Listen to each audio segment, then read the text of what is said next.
What's up, you guys? Welcome back to my channel. My name is Zoe, and today I am doing my July wrap-up. I read a total of 9 books in the month of July, which is crazy and way more than I expected to read because July was a crazy month. However, I did read 9 books and I'm really excited to talk about them today. Before I do that though, I have decided to start doing a thing that has to kind of do with my TBR. I don't really like making TBRs for the month. I'm very much a mood reader. I want to read what I feel like reading in the moment, and that's how I usually always do it. However, my TBR shelf is getting a little bit out of control, and there's a lot of books on there that I need to read and should read and want to read, but I find myself, when I get into these moods of what I want to read, maybe what I want to read isn't on my shelf, so I buy it and then I ignore what's on my shelf. And there are a lot of books on my shelf that I should be reading. So with that said, I decided to do something a little out of the ordinary and challenge myself. I don't know how it's gonna go. I might totally fail. I'll check in with y'all next month. But I put all of my TBR books in this little thing. They're all at the bottom. I put every single one on a slip of paper in here, and at the beginning of every month, even though it's kind of almost towards the middle of the month, but when I record these videos, the wrap-up videos, I have decided to also pick my TBR book for the month, random selection, whatever I get, I need to read.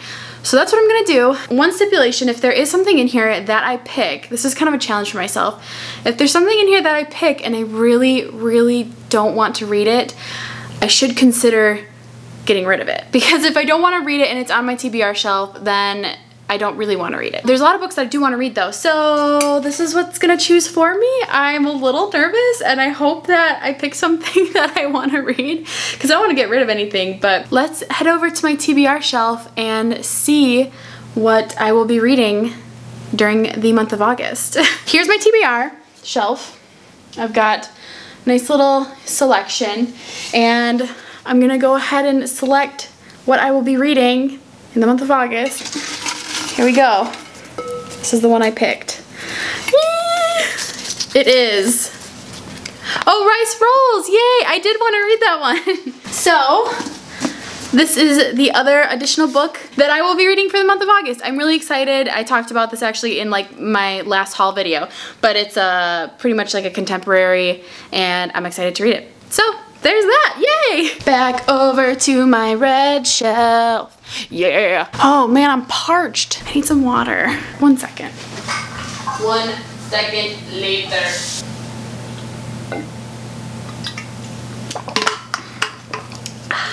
Meow, meow, meow, meow, meow, meow. Let's jump into what I read in July and waste no more time. The first book that I read in the month of July was To All the Boys I Loved Before by Jenny Han. This book follows our main character, Laura Jean, as she had written 5 love letters to boys she's always loved before with no intention of sending them out. However, one day they get sent out to all the boys she loved before. This obviously creates lots of drama in Laura Jean's life. Most of the boys end up reaching out to her, and it's just kind of crazy, and I love it. This book is so good. I love Laura Jean. I love her character. I want to be her best friend.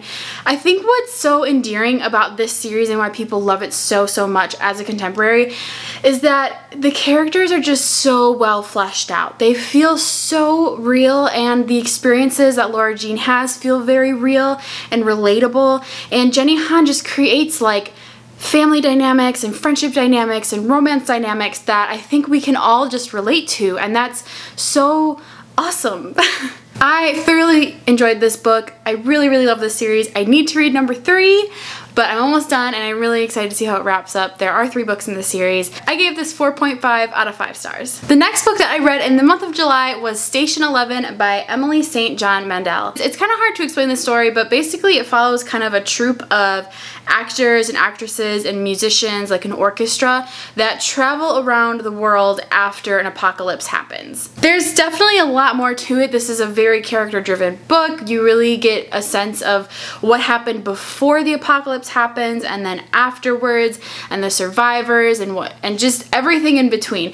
It's very intriguing to read. Like, I just found myself needing to know more. I thought it was so impressive how flawlessly the author intertwined the different narratives and the different stories. You find them all kind of coming together at the end, which you don't see happening in the beginning at all. So it was very, very cool to get that kind of perspective and then see how like one little fact blends with this little fact in this person's life and then this and this. So it's not like a mystery, it's not a thriller, it's not really dystopian, it's just kind of this little peek into this world that these people have had to adjust to.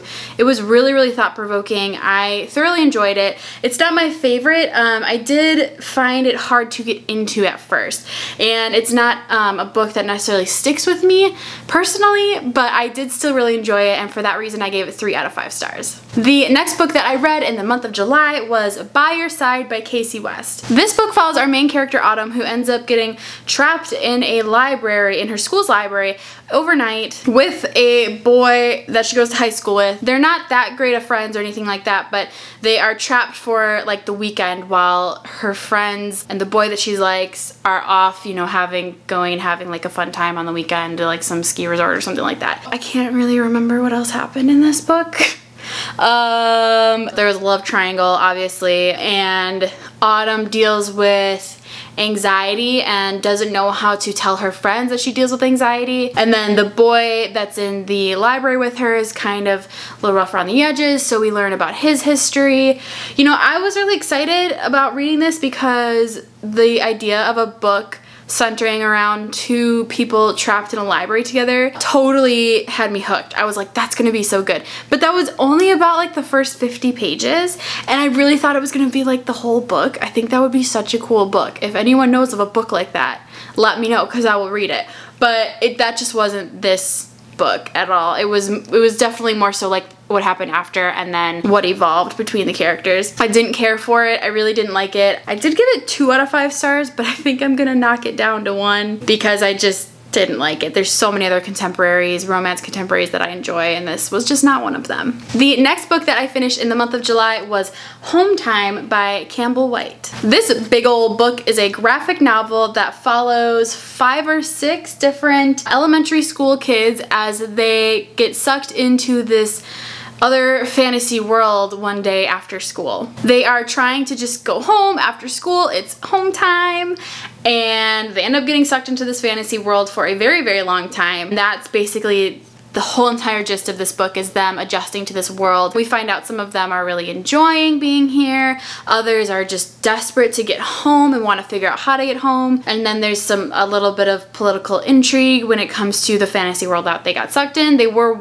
very warmly welcomed by the natives, but they come to find out that some of them believe that they are bad people and shouldn't be there, and so they're trying to get rid of them. So it definitely was intriguing the more I got into it. It took me a while to actually enjoy this graphic novel. The art style is really cool. Every 50 pages or so, the art style will change. It'll go from like pencil to more colorful, and then like even more colorful, and then pastel, and then pixelated. So it's a really cool, visually just like really cool book. Some of the humor was totally lost on me. It just seemed so random, and maybe that's because they're just kids, so kids are random. But yeah, it just took me a minute to get into this book, but by the time I was about 3/4 of the way in, I was super hooked, and I really want to know what happens because it's left on a cliffhanger, and I have no clue if another one's coming out. I really hope so.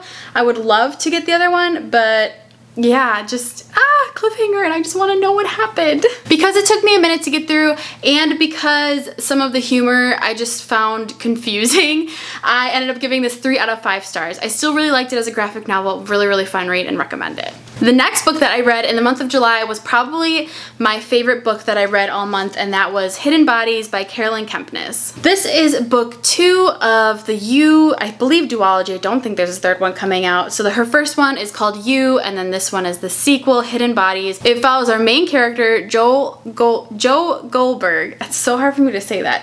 Joe Goldberg. Goldberg. Got it. It follows that guy who is absolutely insane. It's hard to explain because it's a sequel, so I don't gonna give anything away, obviously. But in the first one, we see Joe become very, very obsessed with a woman who comes into his bookstore one day, and he ends up manipulating her and her friends, and basically ends up manipulating her to fall in love with him and other crazy things. It's so good. I loved You. I loved Hidden Bodies. I did not love the ending. I still feel weird about the ending. I'm gonna say something a little spoilery, so if you are dying to read this one, please skip ahead a little bit. But I just have to say this because I'm just dying to say it. I didn't like how the author sort of tried to redeem Joe. He is a not good guy. He has done some very, very bad things. So at the end, there was kind of a situation where he was like redeemed, and I just don't know how I feel about that. So didn't love the ending. But with that said, going back into the non-spoilers, I just thought this was so great. He goes from New York to Los Angeles. He still brings all of his crazy psychoticness with him, but he gets super captivated and caught up in just like LA and the fame and the fortune, and kind of just drinks that Kool-Aid. And there's just something about this book and this guy, and you're just like, how are you thinking these things and doing these things? Like, it's just really, really good. It's so good. Oh my goodness. It's like still with me. I still think about it. I'm also such a sucker for tropes that have to deal with like Hollywood and LA and fame and fortune. I just absolutely love books that are set with those tones, and so it was very interesting to see him go from New York to LA. He's still very judgmental. He's still very much a jerk and crazy. I think my only complaint is that it was a little bit long, and I felt the same way about You. There were just some scenes that I felt were maybe unnecessary, and like it could have been a little bit shorter, but other than that, I really, really liked it. I gave it 4.5 out of 5 stars. The next book that I read in the month of July was Ignite Me by Tara Mafi. This is book 3 in her Shatter Me series. Shatter Me follows a cast of characters that have basically kind of like supernatural powers. It's a dystopian world where the world has just kind of been trashed and polluted, and no one lives really well anymore, and there's this reestablishment and this government that's horrible, and a lot of people living in poverty. And then there's people like our main character Juliet, who has superpowers. Juliet specifically is the narrator of this series, and she can kill people with just her touch. So that's essentially the trilogy. There's very classic love triangle tropes, friendship tropes, family dynamics, government stuff, political intrigue, wars, all that stuff. Everything about this series screams something I would love, and I enjoyed the first one. And then the second one I was kind of like, okay, you know, kinda. And then this one I just didn't buy it. Maybe I'm like growing out a little bit of like the love triangle tropes. I don't like either of the men that she has love interests with, and the author just totally took the first guy that she liked and like threw him under the bus. He became such a jerk, which I never really liked him anyway, so it's not like it was a big surprise, but I just didn't buy the other romance either. I did not like this, and I felt like Juliet just kind of was a very bland main character. I'm a little sad because she's giving us 3 more books in the series, I think. One of them is already out, and I was planning on reading it, but I just did not enjoy this and was super unsatisfied, so I'm not sure if I'm gonna keep going. If you've read it and you like it, let me know, convince me. I'm hanging on to it for now. I'm hanging on to the series, but I just don't know if I'm gonna continue. So at the end of the day, I gave this 2 out of 5 stars. The next book that I read was P.S. I Still Love You by Jenny Han. This is the second book in the To All the Boys I Loved Before series. I already explained it towards the beginning of the video, but this just continues to follow Laura Jean and a few of the boys and some of the drama, and I really liked it. I liked it just as much as the first one.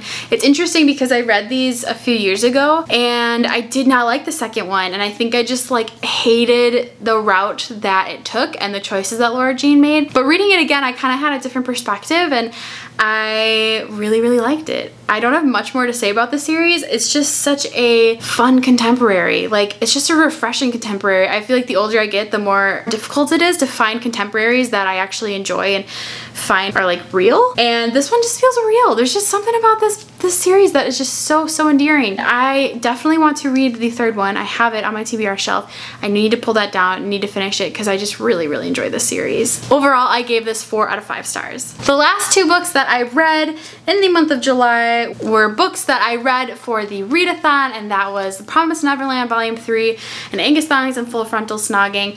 And I have already talked pretty extensively about these books in both my booktubeathon wrap up and my haul video that I just put out. So if you guys want to hear me talk about these books, they're very good. Really liked both of them, but I'm not gonna get into it more. Promised Neverland is a manga. Angus Thongs Full Frontal Snogging, very funny young adult contemporary. I think I gave this 4 out of 5 stars, 3.5 out of 5 stars.